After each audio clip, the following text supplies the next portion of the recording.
नमस्कार दोस्तों।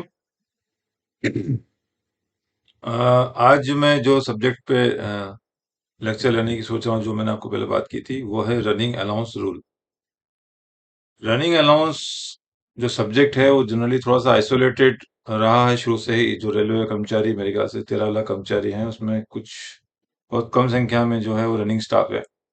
Running staff में कौन कौन आते हैं, कौन नहीं आते और क्या क्या बातें हैं, वो मैं बताऊंगा। तो रनिंग चूंकि बहुत कम लोगों से सीमित है और इसके रूल्स थोड़े से हटके हैं, जनरली लोग, मैंने देखा है इसमें कोई जाता नहीं है कि क्या है रूल। और एग्जाम में मैंने देखा है कि जनरली पूछे बहुत कम जाते हैं, एक बीच ऑफ अलाउंस वगैरह एक दो पूछ लेते हैं, बाकी जनरली नहीं जाते हैं ये। और मेरे ख्याल से एक जानने की वजह कि लोग जानकारी कम है थोड़ी सी, और इसलिए शायद नहीं पूछे जाते हैं। तो उम्मीद है कि ये वीडियो बनने के बाद लोग ज्यादा जानकारी लेंगे, इसके अंदर ज्यादा जानकारी लोगों को होगी, इंक्लूडिंग जो ऑफिसर पेपर बनाते हैं उनको भी ज्यादा जानकारी इसमें होगी और वो शायद क्वेश्चन डालें। मेरे ख्याल से ये भी सब्जेक्ट है, जानना चाहिए। बीइंग पर्सनल डिपार्टमेंट के जो लोग हैं उनको जरूर जानना चाहिए, इंक्लूडिंग जो ऑफिसर हैं, कि रनिंग अलाउंसेस क्या है, रनिंग स्टाफ क्या होते हैं। तो हम सबसे पहले स्टार्ट करते हैं कि जो रनिंग अलाउंस से कंसर्न जो हमारा आईआरएम का पैरा है, आईआरएम वन पे आता है, आईआरएम पार्ट वन में आता है। इसमें चैप्टर 9 है, उसका पूरा नाम है रनिंग अलाउंस रूल।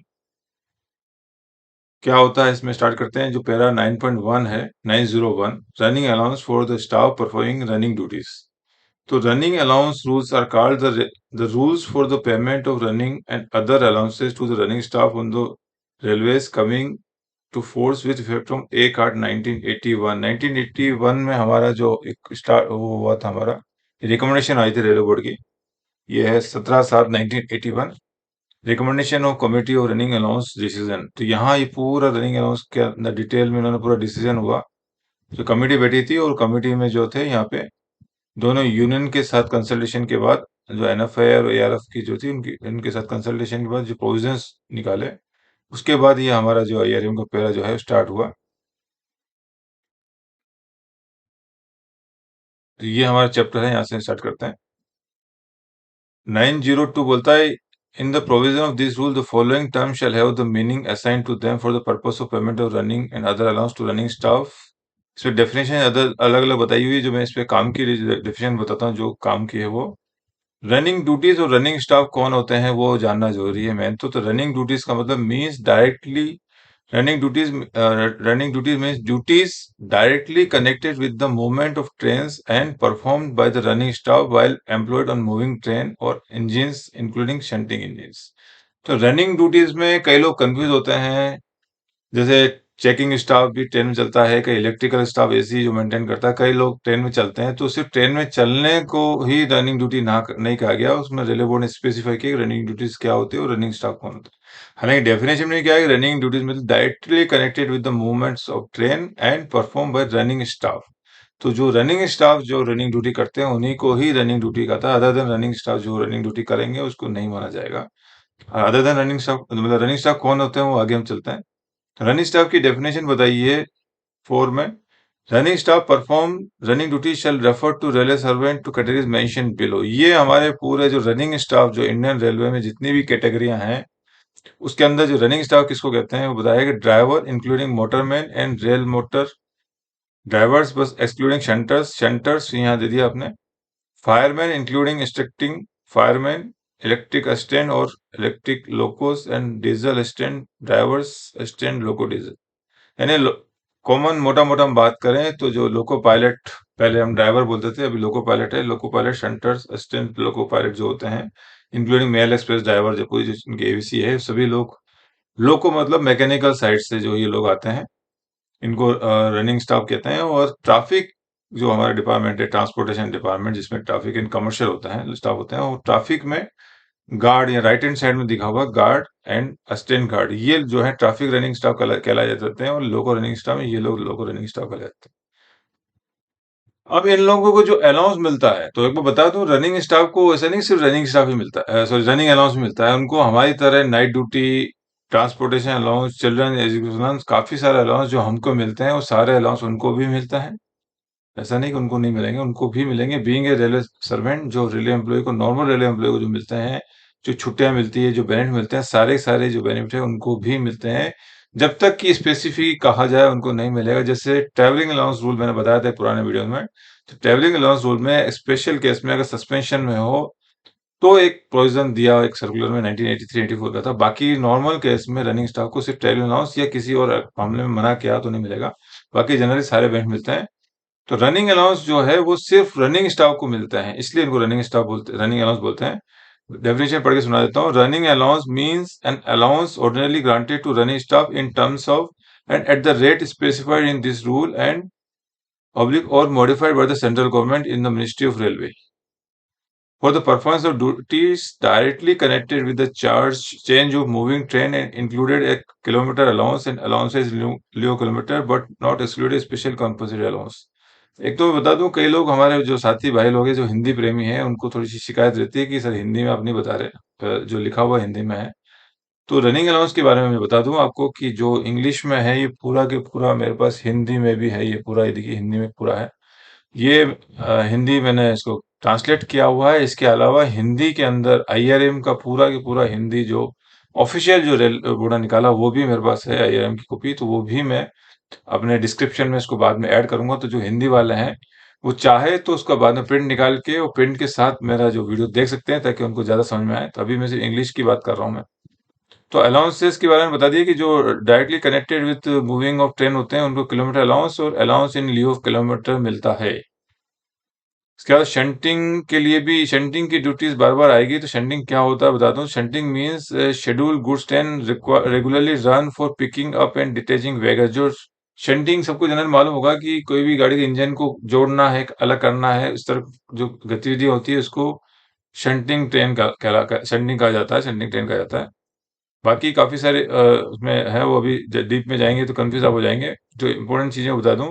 ब्रेकडाउन और medical relief train means train working on departmental account on breakdown duties और for providing medical relief on account of accidents. जो ब्रेकडाउन मैंने आपको बताया था कि ब्रेकडाउन की जो डेफिनेशन में कोई भी किसी वजह से कोई घटना घटती है, एक्सीडेंट होता है, वो हमारी यातायात को प्रभावित करती है। तो मैं बता दूं ब्रेकडाउन के लिए यातायात को प्रभावित करना बहुत जरूरी है। यातायात प्रभावित नहीं होती तो ब्रेकडाउन में नहीं आएगा।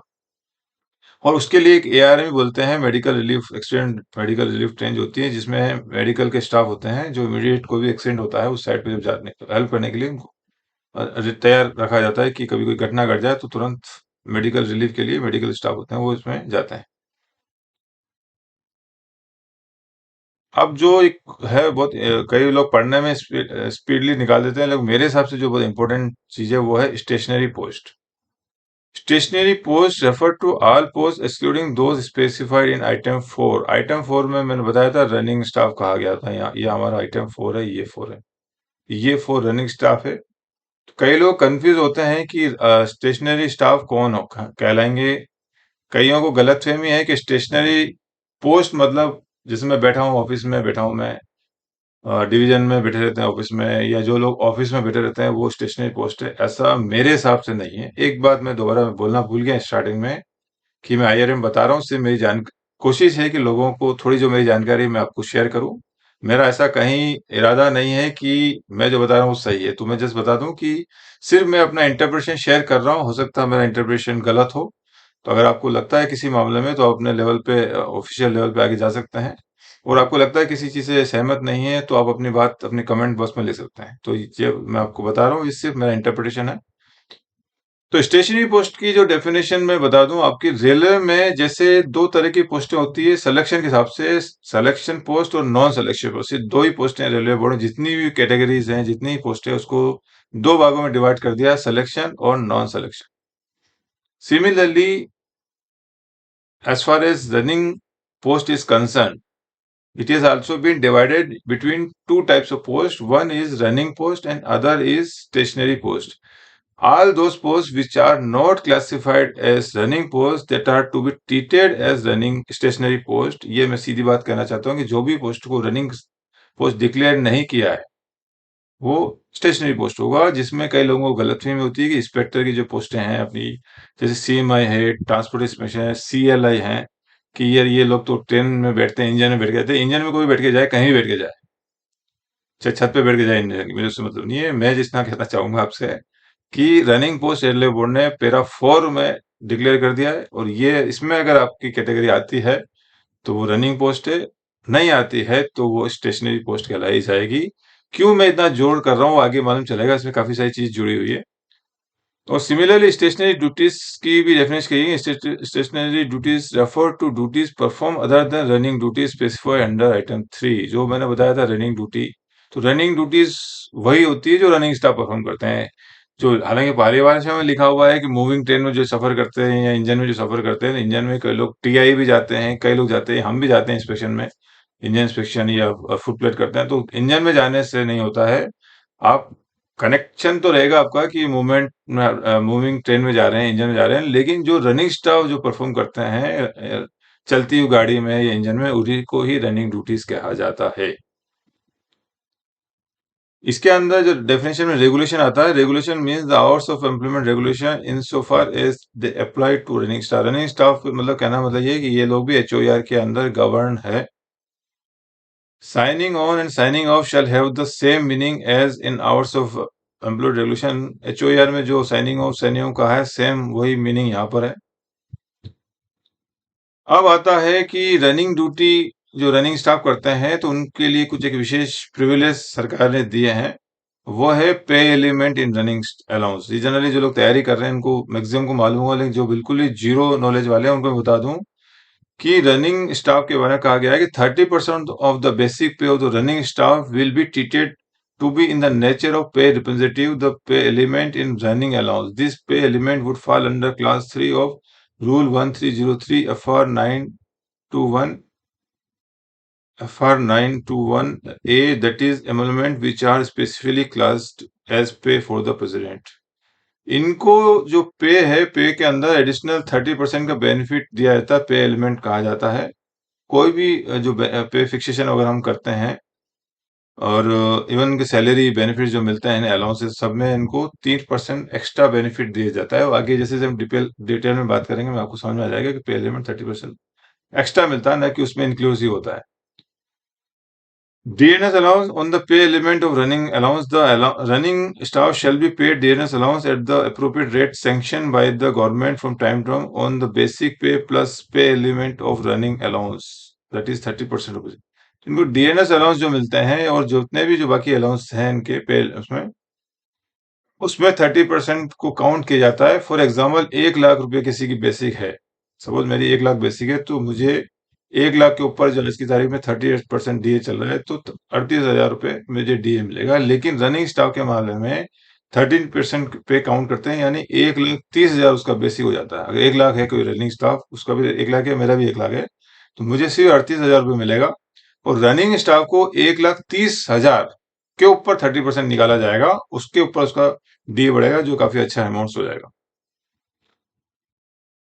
Types of allowances admissible to running staff। Running staff shall be entitled to following allowance subject to the condition specified by under this rule। तो रनिंग स्टाफ को ये 2 अलाउंसेस के मेन तो मिलते हैं, और बाकी सब्जेक्ट टू कंडीशन स्पेसिफाइड। ये बात मैं बता दूं, कोई भी अलाउंस है, irrespective whether it is running allowance and other allowances, सभी अलाउंसेस में मैंने हमेशा बार बार बोलता हूँ कि टर्म्स एंड कंडीशन जरूर देखिए, क्लेम करने से पहले और पेमेंट करने से पहले, कि वो उसके लिए सभी टर्म्स एंड कंडीशन फुलफिल करेगा तभी उसको अलाउंस मिलेगा। तो 2 अलाउंस जो मिलते हैं, वो पहला है kilometre allowance for performing the running duties in terms of and at the rate specify in this rule. कोई भी रनिंग स्टाफ जो मैंने बताया था, ड्राइवर गार्ड जो भी है, शंटर वगैरह जो भी हैं, वो जो रनिंग ड्यूटी करते हैं, गाड़ी लेके चलते, गाड़ी लेके चलाते हैं गाड़ी, तो जितने किलोमीटर वो चलते हैं उतना किलोमीटर उनका बनता है। फिर उसके हिसाब से कैलकुलेशन होता है, वो मैं आपको आगे बताता हूँ। तो वो जितनी गाड़ी चलाएंगे, जितनी गाड़ी चलाने मतलब जितनी रनिंग ड्यूटी करेंगे, मतलब जितनी गाड़ी चलाएंगे, या अगर गार्ड है तो चूंकि पीछे बैठा हुआ, तो जितनी जर्नी वो सफर कर रहा है, वो ड्यूटी कर रहा है, उतना पूरा पूरा किलोमीटर उसको क्रेडिट किया जाता है, जितना किलोमीटर चलता है। और अलग अलग नियम आगे बताऊंगा। इसके अलावा एक और इनका बेनिफिट है कि an allowance in lieu of kilometre. यदि कोई रनिंग स्टाफ है, या तो वो रनिंग ड्यूटी करेगा, गाड़ी चलेगा डेली वो, लेकिन कई बार उनको मिसलेनियस ड्यूटीज में भी लगाया जाता है। वो क्या क्या मिसलेनियस ड्यूटीज होती है बता दूं। For performing the stationary duty as journey और ट्रांसफर, मतलब जर्नी और ट्रांसफर कर रहे हैं, ज्वाइंट टाइम कर ले रहे हैं। ये फॉर अटेंडिंग इंक्वायरीज और law courts on railway businesses, attending departmental inquiries as defence council में अगर वो काम कर रहे हैं, या डीआर में विटनेस में गए हुए हैं, एम्बुलेंस क्लासेस ले रहे हैं वो, volunteer duty in connection with the territorial army and similar funds and staff loan fund committee meeting of railway institute welfare activities को भी पार्टिसिपेट करते हैं। डेबिट कमिटी है, स्टाफ बेनिफिट फंड में जा रहे हैं, उसमें कमिटी मेंबर है। Staff welfare committee for attending meeting of the railway cooperative society in case where special leave is granted for doing so. Medical and departmental exam में अगर वो जा रहे हैं, जैसे एवं वगैरह एग्जाम है या डिपार्टमेंटल जो भी एग्जाम है, participating in recognized athlete contest, tournament, scouting activity, Lok Sahayak Sena camp, representing recognised labour organisation जो पीएनएम वगैरह में पार्टिसिपेट करते हैं वो, attending periodical meeting with district officer, head of the department and general manager, attending first aid classes, undergoing training in carry sheds and as weaker worker, teacher under the worker education scheme, attending training school for refresher and promotion courses under sterilization operation under family planning scheme, appearing in Hindi examination, guard book for score duty of treasure, and other issue ensured parcel on trains, driver and fireman when kept spare for a day or two for enable them to examine and clean the engine thoroughly before being deputed to work, special train for VIPs or any other duties which may be declared as emergency in qualifying for an allowance in lieu of blood। यानी कि कुल मिला के जो है कोई भी running staff होता है वो रनिंग ड्यूटी के अलावा कोई भी ड्यूटी कर रहा है, पीएनए मीटिंग अटेंड कर रहा है और अपना कई सारी ड्यूटी जो बताया, ब्लड डोनेट कर रहा है, कोई भी काम कर रहा है, तो उसको अदर देन रनिंग ड्यूटी का किलोमीटर मिलता है जो कि 160 किलोमीटर होता है। आगे हम और बातें करेंगे। स्पेशल कंपेंसेटरी अलाउंस और क्या क्या अलाउंस मिलते हैं रनिंग स्टाफ को, एक तो मैं बता दूं आपको, पहला आपको रनिंग अलाउंस मिलता है गाड़ी जो चला रहे होता है, उसके बाद एएल के मिलता है अगर उसने कोई अदर दिन रनिंग ड्यूटी की है तो उसको 160 किलोमीटर उस दिन का मिलता है। अब जब रनिंग ड्यूटी करते हैं तो रनिंग ड्यूटी से कनेक्टेड कुछ कंपनसेटरी अलाउंस से वो इनको मिलता है, उसके हम बारे में बात कर लें। Running staff are eligible for following compensatory allowance under the circumstances and the rate specified in this rule. एक होता है allowance in lieu of running room facility. इसके नाम से ही आप समझ जाएंगे क्या है कि भाई अलाउंस इन लियो ऑफ मतलब रनिंग रूम आपको नहीं मिला है किसी वजह से, तो वो है। ब्रीच ऑफ अलाउंस क्या होता है हम आगे बात करेंगे। आउट स्टेशन डिटेंशन अलाउंस होता है, आउट स्टेशन रिलीविंग अलाउंस होता है, एक्सटर्नल अलाउंस होता है। For an officiating allowance when undertaking duties in higher grade of post open to running staff and और इन स्टेशनरी अपॉइंटमेंट्स। तो ये क्या क्या अलाउंस होते हैं वो बताते हैं अपन।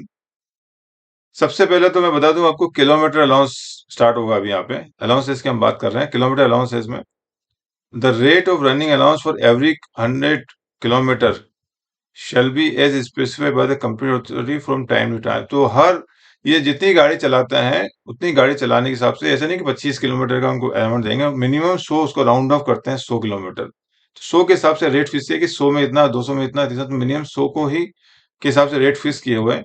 रेट यहाँ पे इन्होंने पुराने दिए हुए हैं और मैंने शायद इसमें नया निकाला है रेट।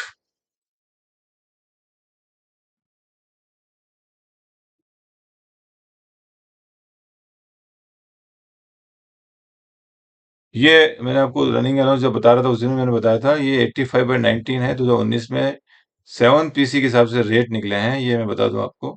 ये रनिंग के, ये 100 किलोमीटर हमारे रनिंग की जो बुक है उसमें तो रनिंग के अलग रेट है और एल के जो है उसका अलग रेट है। यहाँ इन्होंने दोनों एक ही बता दिया है कि रनिंग के 100 हर 100 किलोमीटर पे इनको 530 मिलेगा लोको पायलट मेल को, और एल के जो होगा 160 किलोमीटर जिस दिन वो रनिंग ड्यूटी नहीं करते उनके लिए इन्होंने एल के रेट भी रेलवे बोर्ड ने निकाल दिए हैं। तो सारे ये रेट आपको बता दिए हैं कि किस कैपेसिटी में जो रनिंग स्टाफ काम कर रहा है उनके लिए किलोमीटर प्रति 100 किलोमीटर में ये है, और 160 एल के रेट्स ये जो आपको बताया हुए हैं रनिंग स्टाफ। तो ये वही बताया, यहाँ सिर्फ एल रनिंग किलोमीटर बताया था, लेकिन जो नया सर्कुलर आया उसके अंदर एल के दोनों बता दिया है। इसमें कहा है कि एम्प्लॉयड फॉर शंटिंग ड्यूटी, इसमें ये मैं बता दूं, एक तो रनिंग स्टाफ जो होगा वो रनिंग ड्यूटी करेगा, गाड़ी लेके जाएगा, और लेकिन कुछ लोग होते हैं जो शंटिंग ड्यूटी करते हैं स्टेशन पे, वो कहीं गाड़ी लेके जाते हैं नहीं, शंटिंग ही करते रहते कंटिन्यू गाड़ी। शंटिंग से मतलब होता है गाड़ी इन किसी कोच को लगाया जोड़ा, कोच लगाया जोड़ा, कोई गाड़ी आ रही है उसको लगा रहे हैं, तो इससे शंटिंग ड्यूटी के लिए करते हैं बड़े स्टेशन पे। तो अब उनका कैसे क्लियर हो जाए, तो उनका बता देते हैं कि उनका signing on to signing off हर घंटे का 15 किलोमीटर मिलता है। जनरली 8 घंटे ड्यूटी होती है, तो 15 8 120, तो 120 किलोमीटर उनको उस दिन का मिल जाता है अगर नॉर्मली वो 8 घंटे ड्यूटी करते हैं। सेंडिंग ड्यूटी जैसे अपन सी में ही मानते हैं उनको भी, तो 8 घंटे, लेकिन इमरजेंसी में अगर 9-10 घंटे घंटा जितना करना पड़े तो उतना फिर मल्टीप्लाई हो जाएगा। तो नॉर्मली 8 घंटे ड्यूटी, तो पर घंटे पर आवर्स ये लोगों को 15 किलोमीटर उनको मिलता है। Kilometer shall be calculated according to the distance shown in working timetable in work in the railways from time to time। ये क्वेश्चन कई बार पूछा जाता है कि जो किलोमीटर ये लोग अर्न करते हैं गाड़ी लेके जाते हैं, तो एक तो हमारा ट्रेन एट ए ग्लांस होता है, स्टेशन पे मिलता है, ये आजकल ये गूगल मैप भी होता है। तो मैं बता दूं, किलोमीटर जो हम पकड़ेंगे वो वर्किंग टाइम टेबल एक निकलती है रेलवे की, जो सिर्फ रेलवे स्टाफ के लिए होती है, जो मार्केट में नहीं बिकती है। उसमें रेलवे से कंसर्न जो भी उसमें काफी जो इंफॉर्मेशन होती है, उसमें कई जो सर्विस हाल्ट होते हैं नॉर्मली एट ए क्लास में, जहाँ पैसेंजर के लिए गाड़ी रुकती है, वही हाल्ट कितने मिनट रुकती है वो बताते हैं। लेकिन वर्किंग टाइम टेबल में रेलवे स्टाफ के लोग सर्विस हाल्ट होती है, सिर्फ मतलब रेलवे स्टाफ के लिए गाड़ी रुकती है, और किस में कितना टाइम लगता है और बाकी काफी सारी इन्फॉर्मेशन होती है, वो होती है वर्किंग टाइम टेबल। तो उसके अंदर जो डिस्टेंस बताया हुआ है उसी डिस्टेंस पे ही ये इनको किलोमीटर मिलता है। Except as otherwise specified by or under this rule, the rates shown above are inclusive of all duties performed from time to time of signing on to the time of signing off, including engine and train attendance, including detention and other items of work related to or incidental to running। मतलब signing on signing off में ये नहीं कि signing off करने के बाद या कुछ और काम करा तो उसके लिए हम अलग क्लेम कर दें। साइनिंग साइनिंग ऑन किया और साइनिंग ऑफ किया तो उसमें पूरा के पूरा टाइम आ गया, ये इसमें बताया गया हुआ है, और सारी ड्यूटी उसमें कवर होगी। तो ये रनिंग ड्यूटी होगी। अब आया allowance in lieu of kilometre. When running staff are engage in or employed on non running duties as specified rule 3, जो डिटेल में मैंने पढ़ के बताया था, उसमें अगर एंगेज है, they shall be entitled to the payment of an allowances in lieu of kilometers as indicated below for every calendar day for such non running duties as में भी रिक्वायर्ड टू। तो उनके लिए जो बताया गया उसके लिए कि जो भी एल के दिया जाएगा उसमें भी जो एल के का नीचे रेट स्पेसिफाई किया हुआ है वो बताया जाएगा। अब मैं एक चीज बताना चाहूंगा आपको कि एक तो समझ में आपको आना चाहिए कि रनिंग किलोमीटर अलाउंस तो गाड़ी चला रहे हैं उसके लिए मिल रहा है। एल के में दो चीजें आती है, वो जस्ट समझ लीजिए कि एल के दो तरह का होता है। अलाउंस लीव इन लीव किलोमीटर, मतलब आप अदर देन रनिंग ड्यूटी कर रहे हैं तो दो तरह से होती है। एक तो होती है कि कोई भी कर्मचारी अपने हेडक्वार्टर पे कर रहा है, जैसे हम टीए का हिसाब से होता है कि काम हम हेडक्वार्टर पे काम करेंगे विद इन 8 किलोमीटर तो हमको टीए नहीं मिलता, और अगर बाहर जाके काम करते हैं वही काम करते हैं तो ये काम तो आपको करना है 8 घंटे, सैलरी मिलती है इन एडिशन टू सैलरी, और बाहर जाते हैं तो आपको टीए भी मिलता है। रनिंग में भी सिंपल इस तरह का है कि एल के जो अदर देन रनिंग ड्यूटी होती है, जैसे ब्लड डोनेट किया, एसबीएफ की मीटिंग अटेंड की, या कोई भी काम किया, पीएनए मीटिंग अटेंड की, तो ये सारी एक्टिविटी उसके हेडक्वार्टर में हो रही है या फिर वो हेडक्वार्टर से बाहर हो रही है, प्योर हेडक्वार्टर हो रही है। दोनों कंडीशन में एल के का थोड़ा सा रेट अलग अलग है। अगर कर्मचारी जो है अगर उसको हेडक्वार्टर में ही अदर देन रनिंग ड्यूटीज हो रही है उसकी, तो एल के का जो रेट है वो होता है 30% ऑफ द पे, यहाँ लिखा हुआ है।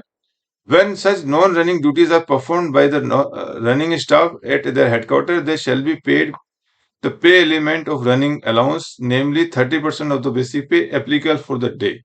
ये 30% कैसे निकालते हैं मैं आपको बाद में बताऊंगा। तो जो रनिंग स्टाफ होता है उसको,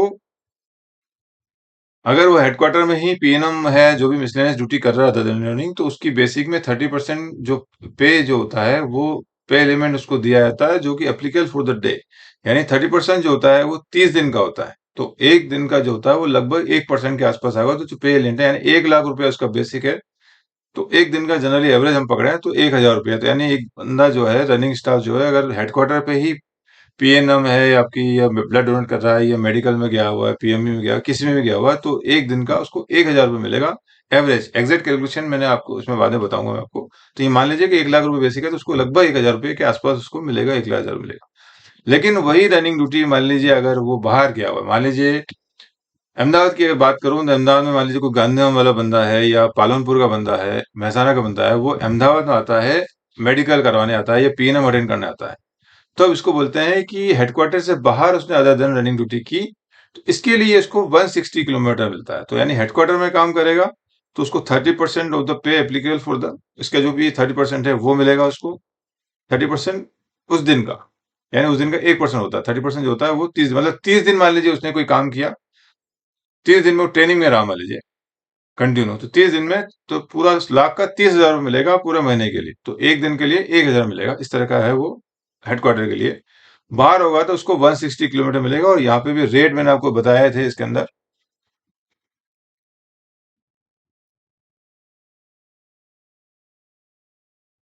ये रनिंग अलाउंस का मैंने बताया था, इसमें दोनों रेट आ गए इसमें। 100 किलोमीटर ये नॉर्मल आ गया, और रनिंग स्टाफ जब भी अदर देन रनिंग ड्यूटी करेगा, बाहर करेगा आउट ऑफ रिकॉर्ड, ये डाउट नहीं आना चाहिए कि सर 107 पूरा मिल जाएगा। ये अगर मैंने उसे 4 घंटे की तो एक बार रनिंग स्टाफ अगर बाहर गया, आउट ऑफ हेडक्वार्टर गया है, तो उसको पूरा 160 किलोमीटर, एल के को कम देने का कोई प्रोविजन नहीं है, यानी 100 दे दें, 40 दे दें, एल के पूरा मिलेगा उसको, 160 किलोमीटर ही मिलेगा उसको। अब हम आते हैं आगे।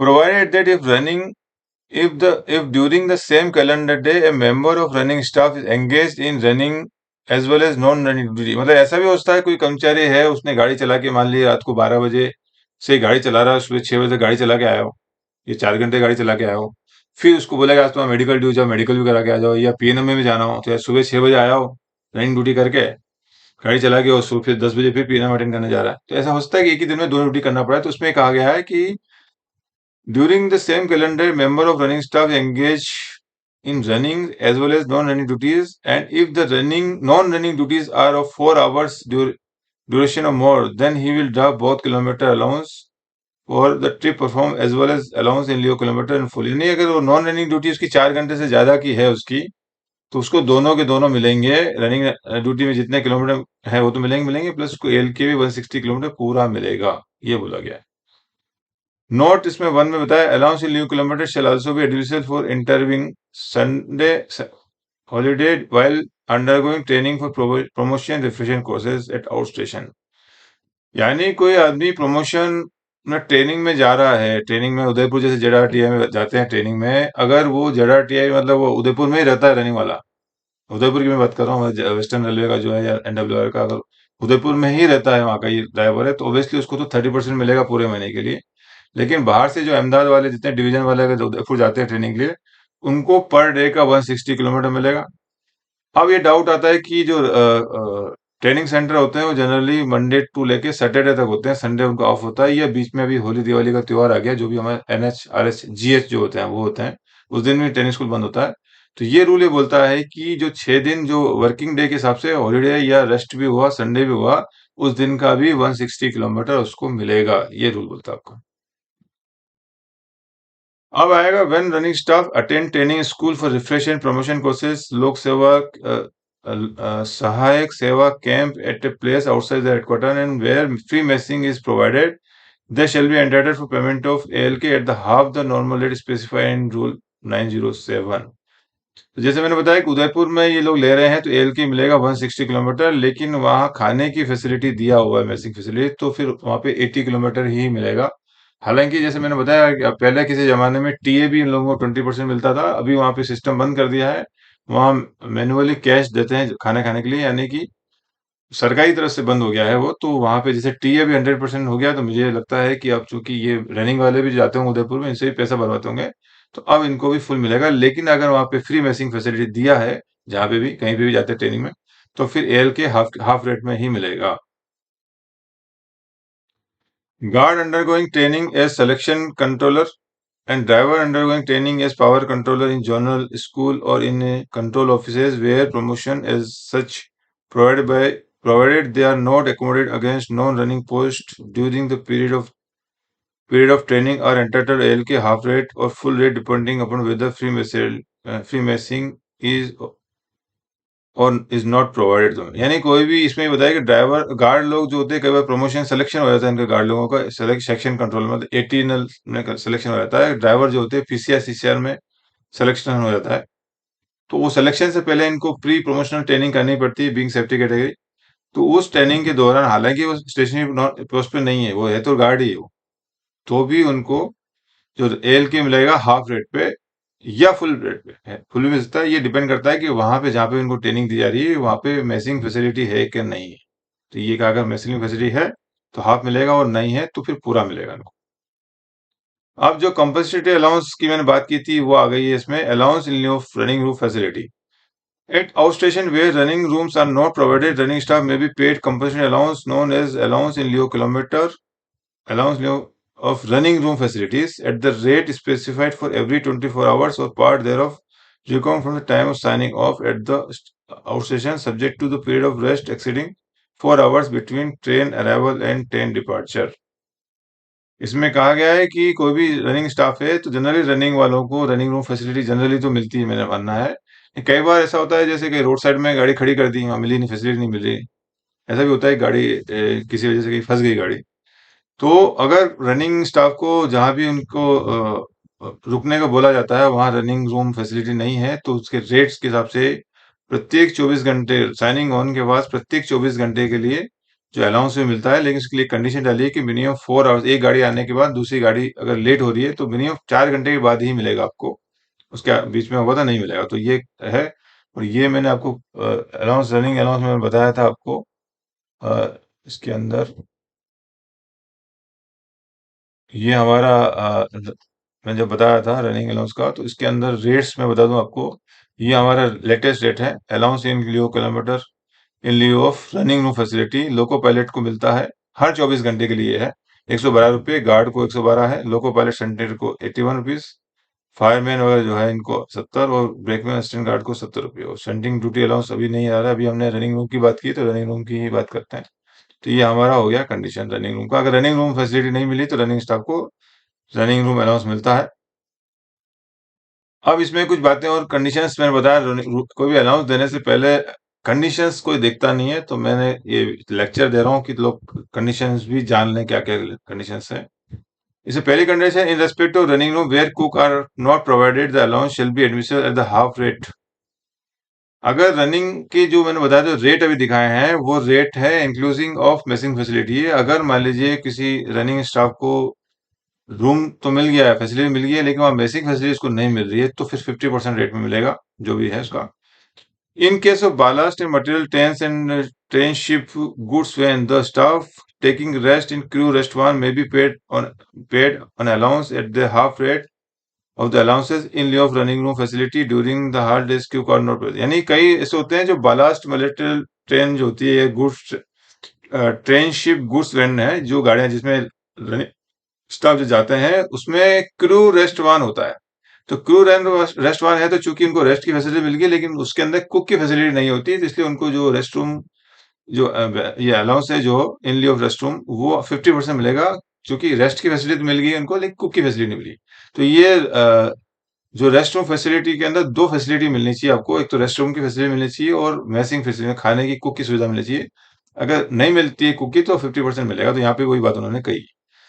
अगला है, allowance shall not be payable if rest facility are made available even if running rooms as such do not exist. मतलब कई बार जैसे मैंने बताया कोई गाड़ी है आपकी रोड साइड स्टेशन पे कहीं टर्मिनेट करने को बोल दिया और गार्ड को बोल दिया कि अभी आप वेट करो नई गाड़ी आने तक, और वहां तो जनरली रनिंग रूम कुछ है नहीं, फैसिलिटी है नहीं, तो उसको पूरा मिलेगा नहीं मिलेगा। लेकिन वहां अगर किसी वजह से उसको रेस्ट की फैसिलिटी प्रोवाइड की गई सरकार ने, और अगर कुकिंग फैसिलिटी प्रोवाइड की तो फिर आपको बेनिफिट नहीं मिलेगा। लेकिन अगर कुक तो मिलेगा, चांसेस नहीं होंगे। अगर रेस्ट की फैसिलिटी दे दी है तो फिर वहां आपको आधा मिलेगा उसको। This allowance shall not be admissible to running staff who are not sent to out station on stationary duty. जिसका मतलब ये है कि जो स्टेशनरी ड्यूटी में जो जा रहे हैं बंदे, रनिंग स्टाफ, एक तो मैं बता दूं रनिंग ड्यूटी जब आते हैं तभी ही इनको बेनिफिट मिलेगा। अगर रनिंग ड्यूटी नहीं करते, स्टेशनरी ड्यूटी में जाएंगे तो उनको नहीं मिलेगा। The allowance shall not also not to admissible to run staff who are not sent to station on station. इसमें लगता है नोट, लगता है कुछ गड़बड़ इसमें। मेरा जो इंटरप्रिटेशन ये है कि अगर स्टेशनरी ड्यूटी पे जाते हैं तो उनको जो है रनिंग अलाउंस ये वाला जो rest in lieu of rest room facility वो नहीं मिलेगा उनको। ब्रीच ऑफ रेस्ट अलाउंस ये बहुत इंपॉर्टेंट है रनिंग के बारे में। जो लोग जानते हैं एग्जाम में जो आता है generally breach of rest allowance आता है, इसलिए कई लोग इसको, जो नॉन रनिंग स्टाफ है वो भी कई लोग जानते होंगे, जिसके बारे में बात कर ले जो नहीं जानते हैं। Breach of rest allowance shall be granted to running staff who are detailed for running duties in the following circumstances। Breach of allowance उन रनिंग स्टाफ को दिया जाता है जो रनिंग के लिए बाध्य हैं। कंडीशन बता दी है। When running staff who work a train to an outstation and return to their headquarter are detailed for running duty। तो एक तो बता दो ब्रीच ऑफ रेस्ट अलाउंस जो होता है आपको सिर्फ हेडक्वार्टर पे ही मिलेगा। कोई कर्मचारी है वो बाहर गए, यहाँ से आउट स्टेशन गाड़ी लेके गया है, वहां उसको रेस्ट कुछ कम मिला तो उससे कोई मतलब नहीं है, वो ब्रीच ऑफ रेस्ट के लिए हकदार नहीं है। ब्रीच रेस्ट अलाउंस जो होता है, पहले तो बता दो, नाम से ही इसमें फिक्स है कि ब्रीच ऑफ रेस्ट अलाउंस मतलब आपको जो प्रिस्क्राइब रेस्ट मिलना चाहिए थे वो रेस्ट नहीं मिला, कब मिला। लेकिन वो रेस्ट जो होगा हेडक्वार्टर पे ही अगर आपको कम मिला तब मिलेगा, बाहर हेडक्वार्टर के बाहर भी जो मिनिमम ड्यूटीज करनी पड़ती है अगर वहां नहीं मिल पाई तो भी आपको नहीं मिलेगा। तो ब्रीच ऑफ रेस्ट अलाउंस जो है पहले तो बता दो हेडक्वार्टर में मिलेगा। तो लिखा before completion of 16 hours rest headquarter when the total period of duty immediately before the rest was for 8 hours और मोर। यानी कोई रनिंग कर्मचारी है अगर 8 घंटे या उससे ज्यादा ड्यूटी करके हेडक्वार्टर पे आ रहा है, अपने घर आ रहा है, तो उसको मिनिमम 16 घंटे का रेस्ट देना है। ये आईआरएम का ये चैप्टर 9 बोलता है। और रूल नंबर बता दूं, रूल 909 बोलता है। तो 909 के तहत कोई भी रनिंग स्टाफ अगर 8 घंटे से ज्यादा ड्यूटी करता है तो उसको 16 घंटे का रेस्ट मिलना चाहिए। 16 घंटे का नहीं मिला, किसी वजह से अर्जेंसी आ गई और हमको ने 12 घंटे बाद ही उसको बुक कर लिया, तो 4 घंटे 16 - 12 यानी 4 घंटे का ब्रीच ऑफ रेस्ट अलाउंस उसको मिलेगा। सिमिलरली अगर वो कर्मचारी की ड्यूटी जो है 8 घंटे से कम है, 8 घंटे या उससे ज्यादा है, तो 16 घंटे के रेस्ट के लिए वो हकदार हो जाता है। लेकिन अगर वो 8 घंटे से कम करके आता है, मान लीजिए 7 घंटे करके आया, 6 घंटे करके आया किसी वजह से, तो उसको फिर 12 घंटे का रेस्ट देना है। और 12 घंटे के रेस्ट से कम दे पाए हम, किसी वजह से 10 घंटे दे पाए, तो फिर इसको 2 घंटे का जो है ब्रीच ऑफ रेस्ट अलाउंस के लिए वो हकदार हो जाता है। अब बाकी जो है इंपॉर्टेंट इसमें, the allowance shall be payable as overtime allowance under HOR at the rate of 2 hours for every hour by which rest fall short. मतलब ये बताया कि इसमें हर घंटे के लिए 2 घंटे का रेट लगेगा, मतलब सीधे सीधे तौर पे डबल द नॉर्मल रेट लगेगा। मतलब आपका जैसे ओटी में हम स्टेट्यूटरी आवर्स के बियॉन्ड काम करते हैं एचओआर में, तो डबल रेट लगता है। तो यहाँ पे वही कहा है कि जो 2 घंटे या 4 घंटे का जो ब्रीच ऑफ रेस्ट अलाउंस होगा, उसका कैलकुलेशन बिल्कुल ओवर टाइम जैसे हम क्लेम करते हैं वैसे ही होगा अंडर एचओआर। वो क्लेम करने के लिए जो बेसिक और हम उसमें लेते हैं ट्रांसपोर्टेशन अलाउंस लेते हैं उसमें, और डीए, तीनों चीज काउंट करके जो हम कैलकुलेशन करते हैं उसमें डबल रेट लगेगा, उसमें डेढ़ा रेट नहीं लगेगा। इसमें ये कहा गया डबल रेट से आपको देना है। और ये भी कहा है कि period of less than an hour being neglected and those of half an hour or more shall be rounded off to 1 आवर। मतलब इसमें ब्रीच ऑफ रेस्ट अलाउंस में ये है कि अगर आधे घंटे से कम है, मान लीजिए बीओ जो है आपका 29 मिनट का हुआ है, तो इसको छोड़ देने का, नेग्लेक्ट कर देना। लेकिन 30 मिनट या उससे ज्यादा होता है तो उसको नेक्स्ट यूपी में कन्वर्ट कर देने का। आधे घंटे का नहीं निकालना आपको, या तो इसको छोड़ देने का, निकलेगा तो राउंड ऑफ 1 घंटे 2 घंटे 3 घंटे 4 घंटे, ऐसा राउंड ऑफ का ही बीओ बनेगा। तो आधे घंटे से कम का है तो उसको नेग्लेक्ट कर देने का, और आधे घंटे या से ज्यादा है तो राउंड ऑफ हो जाएगा। In no case shall running staff be called upon to go out under 6 hour rest except when unavoidable necessary as in the case of accident program। तो रनिंग स्टाफ को जैसे ब्रीच ऑफ रेस्ट अलाउंस है तो minimum हमने बताया 16 घंटे 12 घंटे का रेस्ट तो देना ही है। लेकिन ऐसा कहा इमरजेंसी में हम बुला सकते हैं जल्दी, लेकिन मिनिमम 6 घंटे का रेस्ट तो देना ही पड़ेगा। सिर्फ एक्सटर्नल कंडीशन कब होगी, जब एक्सीडेंट या ब्रेकडाउन हो गया तब हम बुला सकते हैं कि नॉर्मल कंडीशन मिनिमम 6 घंटे रेस्ट को देना ही है। ये हमारा ब्रीच ऑफ रेस्ट अलाउंस हो गया। इसके बारे में एक थोड़ा सा मैं बताऊंगा ब्रीच ऑफ रेस्ट अलाउंस के बारे में, कि रेलवे बोर्ड ने 2016-17 में एक लेटर निकाला था जिसमें कोई हाई पावर की कमेटी का लेटर मुझे अभी मिला नहीं, मैं आपको नेक्स्ट वीडियो में बता दूंगा आपको। उसमें कहा गया है कि रेस्ट अब बोल दिया है कि मिनिमम, उसमें कंडीशन डाल दी है कि 8 घंटे, इसमें जो कंडीशन थी 8 घंटे से कम है तो 12 घंटे का, और 8 घंटे से ज्यादा ड्यूटी है तो 16 घंटे का। उसमें हाइपर कमेटी ने रिकमेंडेशन दी थी जिसमें कहा गया था कि अब मिनिमम 16 घंटे का रेस्ट देना ही है, irrespective of the duty perform by the running staff either less than 8 hours और मोर देन 8 आवर्स। यानी 8 घंटे से कम किया हो कि ज्यादा किया हो, उसको अब 16 घंटे का रेस्ट देना ही है। हालांकि बाद में 2018 में शायद उस लेटर को फिर रेलवे बोर्ड ने अभी केप्ट इन अबेयंस में डाल दिया है। लेकिन मैं सिर्फ एक बात कहूंगा, इसमें लोग कंफ्यूज हो रहे हैं कि ब्रीच ऑफ अलाउंस कैसे देना है। तो मैं बता दूं कि रेस्ट देने का जो नियम है वो ऑपरेटिंग जो डिपार्टमेंट इनके उसमें निकाला है। अलाउंस पर्सनल डिपार्टमेंट देता है, और ड्यूली जो भी रनिंग अलाउंस है ये आईआरएम है। तो हमको जो अलाउंस देना है वो पर्सनल डिपार्टमेंट के हिसाब से हम देते हैं। एस्टेब्लिशमेंट के हमारे रूल्स हैं, वो एस्टेब्लिशमेंट डायरेक्टरेट ही निकालता है। तो अलाउंस से इसमें जब तक ब्रीच ऑफ रेस्ट अलाउंस की जो प्रोविजन है आईआरएम में, जो 909 हमने पढ़ा था, तो 909 को जब तक अमेंड नहीं करें हमको यही रूल फॉलो करना है। यानी कि लेस देन 8 आवर्स, ठीक है, ऑपरेटिंग डिपार्टमेंट रेस्ट देते हैं 16 घंटे दें, जितने घंटे दें हमें उसको दिक्कत नहीं, अच्छी बात है, ज्यादा घंटे देते हैं। ब्रीच ऑफ रेस्ट अलाउंस के लिए ये कंडीशन फुलफिल होगी तभी हम करेंगे। अगर किसी आदमी का 8 घंटे से कम ड्यूटी है, 12 घंटे से कम है, हालांकि उन्होंने बोला है 16 घंटे से कम हो नहीं देना है। अगर मान लीजिए 16 घंटे से कम किसी वजह से 12 घंटे दिया है, तो ऐसा नहीं कि साहब हमारे को तो 16 घंटे हो गया, तो आपको ब्रीच ऑफ रेस्ट अलाउंस लेना है तो आपको हमारे जो आईआरएम के जो पैरास हैं 909 की ये कंडीशन आपको फुलफिल करनी पड़ेगी, दोनों के दोनों, ये वाले, तभी आपको मिलेगा। ये मेरा इंटरप्रिटेशन है इसमें। अब हम आएंगे out station detention allowance. Detention मतलब कहीं रोका गया, देरी हुई है। तो नॉर्मली रनिंग स्टाफ को बाहरी स्टेशन जब भेजते हैं तो वापस रिटर्न में जल्दी जल्दी कोशिश की जाती है रेलवे द्वारा कि हम ले लें, किसी वजह से इनको रुकना पड़ा, उसके लिए भी इनको एक अलाउंस दिया जाता है। इसमें लिखा हुआ है, when running staff are detained and at outstation for more than 16 hours from the time they sign off duty, they shall be credited with 70 kilometers for every 24 hours or part thereof after expiry of 16 hours from the time of signing off। इसमें कई लोग confuse हैं, मैं clear कर दूं इसमें कि कोई भी कर्मचारी है उसको इस नियम के अनुसार जनरली 16 घंटे के अंदर ही हम वापस लेके आने की कोशिश करेंगे उसको।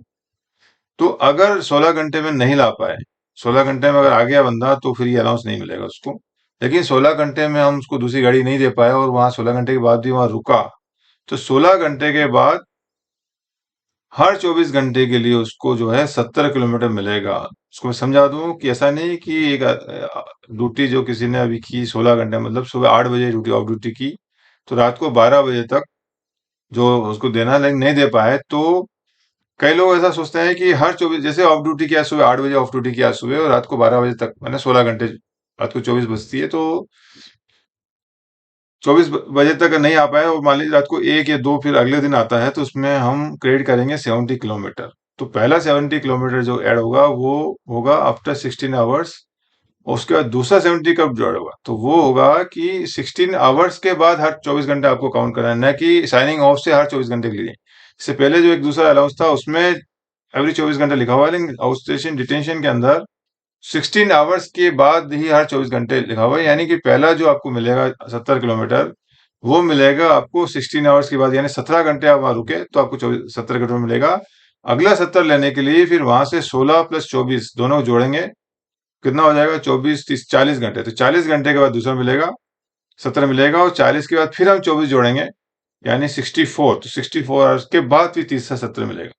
तो हर 24 घंटे नहीं लिखा हुआ है, 16 घंटे के बाद फिर जितने 24-24 घंटे होते हैं, तो हर 24 घंटे या पार्ट ऑफ उसका कोई पार्ट है, तो आपको हर 16 घंटे बाद 24 घंटे पूरा करेंगे तो 17 किलोमीटर मिलेगा। इसमें कई लोगों को कंफ्यूजन था, तो मैंने आज इसको क्लियर कर दिया है। An outstation where running staff are not provided, running staff shall be entitled in addition to allowance in lieu of running room facility at the rate specified। मतलब इसमें बोला गया है कि अगर बाहर को रोका गया है और अगर रनिंग रूम नहीं है, तो साथ में रनिंग, मतलब 70 किलोमीटर तो मिलेगा मिलेगा। अगर कोई बंदा अगर 25 घंटे बाहर रहा अगर, तो उसको 70 किलोमीटर मिलेगा। साथ में अगर रनिंग रूम फैसिलिटी नहीं है तो रनिंग रूम अलाउंस भी मिलेगा, यानी दोनों अलाउंस मिलेंगे अगर दोनों कंडीशन फुलफिल में होती है। तीसरा है 911 पॉइंट है आउट स्टेशन रीलिंग अलाउंस। यानी कोई आदमी आउट स्टेशन रीलिंग में जाता है, यानी जैसे हम लोग एलआर में जाते हैं, स्टेशन मास्टर लोग एलआर लीव रिजर्व बोलते हैं जिसको, तो कोई आदमी आउट स्टेशन, कई डिपार्टमेंट में एलआर काम करते हैं, तो रनिंग स्टाफ भी अगर एलआर रीलिंग ड्यूटी में जाता है तो उसके लिए भी कुछ बेनिफिट है, बता दें। This allowance shall be payable to running staff deputed to work temporarily stations outside the headquarter either on running और स्टेशनरी ड्यूटी। तो रनिंग स्टाफ जो होते हैं, रनिंग ड्यूटी में भी बाहर जा सकते हैं और स्टेशनरी ड्यूटी, मतलब या तो रनिंग में जाएंगे या स्टेशनरी में जाएंगे। स्टेशनरी ड्यूटी मतलब ये आपका वही हो गया आपका, काफी सारी जो अदर रनिंग ड्यूटीज नहीं डिफाइन की है, उसके अलावा जो भी ड्यूटी करेंगे वो सब रनिंग ड्यूटी हो जाएगी। Payment will be made as the rate specified in rule 11 for out station detention allowance for every day record from the day of arrival. तो रनिंग ड्यूटी अगर जाते हैं बाहर, तो उसके लिए डिटेंशन अलाउंस मिलेगा उसी तरह का, मतलब 70 किलोमीटर मिलेगा उसको अगर बाहर जाते हैं पर डे का। इसका मतलब ये कहा गया स्टेशन रीलिंग अलाउंस में कोई अलग से अलाउंस नहीं दिया हुआ है इनको। कोई भी कर्मचारी को बाहर भेजा हमारे को, तो उसमें जो है उसको डेली का 70 किलोमीटर मिलेगा, ये इसमें कहा गया। अच्छा, वो चाहे रनिंग में ड्यूटी कर रहा है या स्टेशनरी ड्यूटी कर रहा है, दोनों मामले में 70 किलोमीटर मिलेगा। तो ये मैं बता दूं आपको, the allowance shall B regulated in the following manner. इसका मतलब मैंने जो आपको थोड़ा बताया था, यहाँ थोड़ा सा एक बार मैं चेक कर लूँ इसको। ये वाला जो है, ये में भी इसका मतलब ये हुआ कि अगर स्टेशनरी ड्यूटी के लिए नहीं भेजा दिए तो देखना पड़ेगा मेरे को, इसमें मैं इसको बाद में बताता हूँ उसको। अभी हम चलते हैं आगे इसको।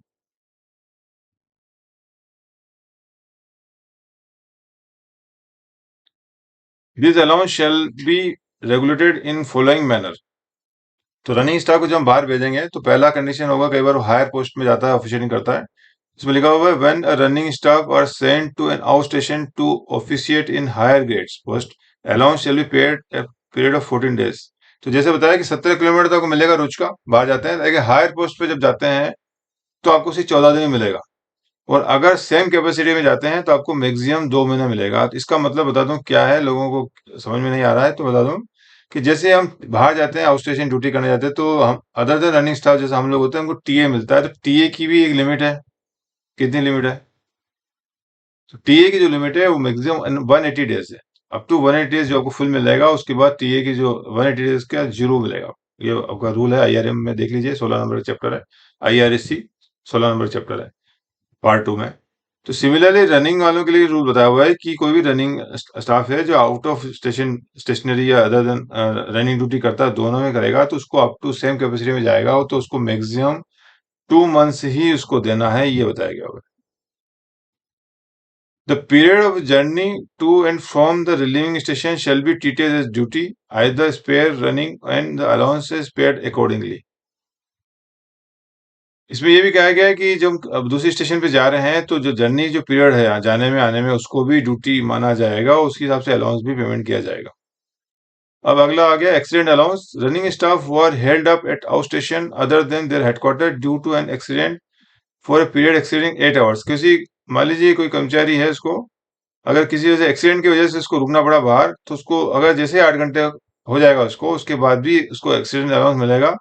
और वही रूल 11 में जो आउटस्टेशन डिटेंशन अलाउंस है for every 24 hours and part of thereof reckoned from the time of commencement of the detention. If the period of detention does not exceed 8 hours, no payment will be made. तो इसमें भी वही है कि जैसे 8 घंटे से ज्यादा होगा तो हर 24 घंटे के लिए, लेकिन इसमें ऐसा नहीं लिखा हुआ है कि एक्सपायरी ऑफ 8 आवर्स। जहां तक मैं समझ रहा हूँ यहाँ हमारा एक्सपायरी लिखा हुआ है, जो हम डिटेंशन पढ़ते हैं यहाँ पे लिखा हुआ है कि for every 24 hours and part thereafter expiry of 16 hours. तो 16 आवर्स के बाद और हर 24 घंटे है। यहाँ ये चीज नहीं लिखी हुई है। तो यहाँ मेरे हिसाब से तो ये है कि अगर 8 घंटे की से ज्यादा रुकना पड़ा तो हर 24 घंटे के लिए उसको आउट स्टेशन रिटर्न 17 किलोमीटर मिलेगा। लेकिन जो पहला 17 घंटा उसको लेना है तो उसके लिए मिनिमम 8 घंटे निकलने पड़ेंगे। अगर 7 घंटे ही हुए उसको गाड़ी मिल गई तो नहीं मिलेगा। तो पहला जो उसको मिलेगा वो 8 घंटे के बाद मिलेगा, 24 घंटे। लेकिन अगला जो है वो 24 घंटे होते ही 25वें घंटे मिलेगा। जबकि आउट स्टेशन डिटेंशन होगा वो सेकेंड जो 70 किलोमीटर है वो 40 घंटे के बाद मिलेगा। ये जो है आपको सेकंड अगर लेना 70 तो वो 24 घंटे के बाद मिल जाएगा आपको। तो ये होगा एक्सीडेंट के केस में, अगर 8 घंटे से ज्यादा रुकना पड़ा तो आपको एक्सीडेंट अलाउंस मिलता है इसमें। अब आता है ऑफिशिएटिंग अलाउंस। ऑफिशिएटिंग जैसे मैं बता दूं आपको, हायर पोस्ट पे जब हम करते हैं काम, तो 7th पे कमीशन ने ऑफिशिएटिंग अलाउंस बंद कर दिया है। तो रनिंग अलाउंस में भी ऑफिशिएटिंग मेरे हिसाब से सब नहीं मिलना चाहिए इनको। लेकिन होता क्या, जरा सा मैं ब्रीफ कर दूं हल्का सा आपको।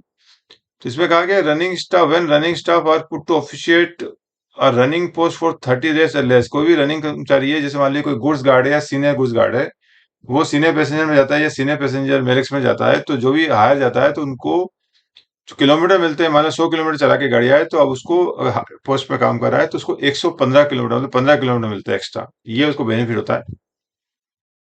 और इसमें लिखा when running staff are put to officiate in running post for more than 30 days, their pay in the higher post shall be fix under normal rules. अगर कोई रनिंग स्टाफ है, ये लेस देन, पहला तो है लेस देन 30 डेज करता है, तो उसका 15 किलोमीटर मिलेगा एक्स्ट्रा, 15% जितना मिलेगा। 100 है तो 15, और 200 है तो 30 मिलेगा। जितना भी उसने किलोमीटर गाड़ी चलाई है उसका 15% एक्स्ट्रा मिलेगा। लेकिन वो अगर मान ली 30 दिन से ज्यादा करता है तो उसका हायर पोस्ट पे, जैसे हम फिक्सेशन करते हैं गुड्स गार्ड से, अगर सीनियर पैसेंजर जो बनेगा बंदा, सपोज मान लो बन जाए, तो कैसे पे फिक्सेशन करते हैं वैसा पे फिक्सेशन आपको कर देने का। ये आपका बी में आएगा अगर हाई पोस्ट में काम कर रहा है। तीसरा है when running staff are put to officiate in a stationary post for more than 30 days, their pay will be fix on the basis of their pay in the lower post plus 30% their of representing their pay element. तो अगर वो stationery post पे अगर जाता है मोर than 30 days के लिए, तो उसका नॉर्मल पे फिक्सेशन कर देने का, 30% पे एलिमेंट जोड़ के पे फिक्सेशन कर देने का उसको।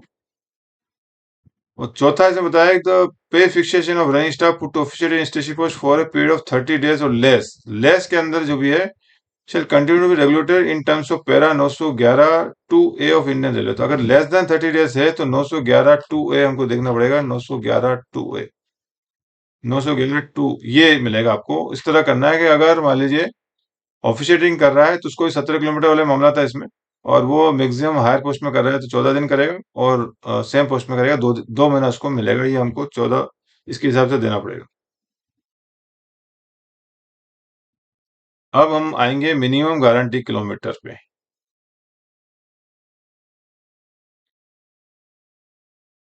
तो मिनिमम गारंटी किलोमीटर अलाउंस क्या होता है, तो मैं बता दूं, किसी समय में 1981 से पहले कोई भी रनिंग स्टॉप होता था, जब गाड़ी एक बार साइनिंग ऑन करता था तो उसको फिर साइनिंग ऑफ, चाहे मान लीजिए 8 घंटे उसने गाड़ी चलाई और पता चला वो 10 किलोमीटर चलाए, 25 ही चलाए, तो मिनिमम गारंटी के तहत उसको मिनिमम 120 किलोमीटर उसको मिलते थे। ये प्रायर टू 1881 ऐसा प्रोविजन था। 1881 से जो रनिंग अलाउंस की कमेटी बैठी, जिसको दोनों यूनियन ने के साथ कंसल्ट करने के बाद जो निकली कमेटी, के बाद जो हमारे ऑर्डर्स निकले बोर्ड के, उसमें ये प्रथा समाप्त कर दी है मिनिमम गारंटी किलोमीटर की। पढ़ देता हूँ पहले तो। The existing system of payment as rule of a minimum guarantee kilometer in all cases where the kilometer earned in a day falls short of the prescribed level shall be discontinued with effect from 1/8/1981। ये अच्छा question बनता है, कब से minimum guarantee kilometre की योजना बंद कर दी है। तो जो मिनिमम प्रिस्क्राइब लेवल है 120 किलोमीटर से, अगर किसी का कम बनता था पहले तो उसको मिनिमम 120 किलोमीटर में देते थे उसको।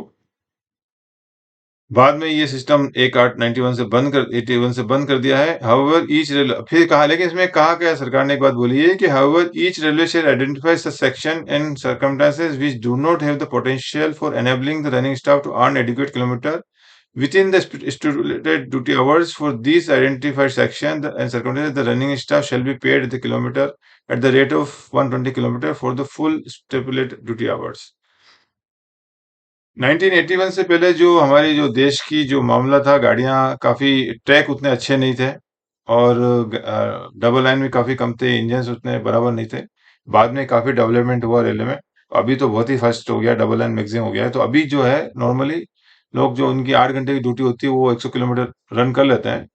तो ये स्कीम हटाने के पीछे ये था कि मैक्सिमम सेक्शन उस टाइम तक डेवलप हो चुके थे, वो किलोमीटर अर्न कर, जो मेन लाइन जितनी भी थी उसमें किलोमीटर रनिंग स्टाफ अर्न कर लेते थे, इसलिए ये स्कीम हटा दिया।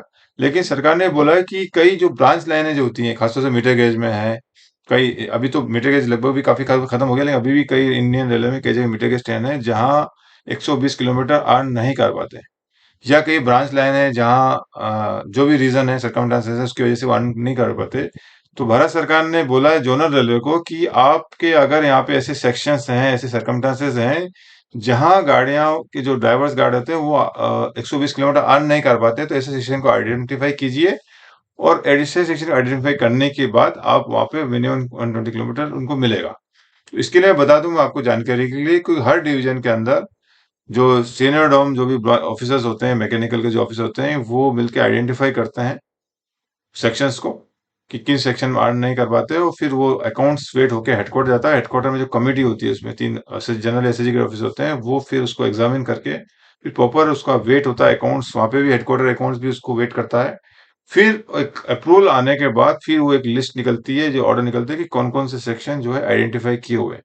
तो सिर्फ जो आइडेंटिफाई किए हैं, जिसका प्रॉपर मेमोरेंडम निकला है, उस आइडेंटिफाई सेक्शन में अगर कोई गाड़ी चलाता है और उसके अगर 120 किलोमीटर नहीं हो रहे हैं, तो वहां उसको मिनिमम 120 किलोमीटर मिलेगा उसको। लेकिन अगर सेक्शन आइडेंटिफाई आइडेंटिफाई नहीं है, और किसी वजह से ड्राइवर गार्ड जो मिनिमम किलोमीटर अर्न नहीं कर पाते 120 किलोमीटर, तो उनको नहीं मिलेगा 120 किलोमीटर, तो उनको एक्चुअल किलोमीटर जितनी उन्होंने जर्नी की वो उतना मिलेगा उसको। अब आएगा incentive scheme for through goods train.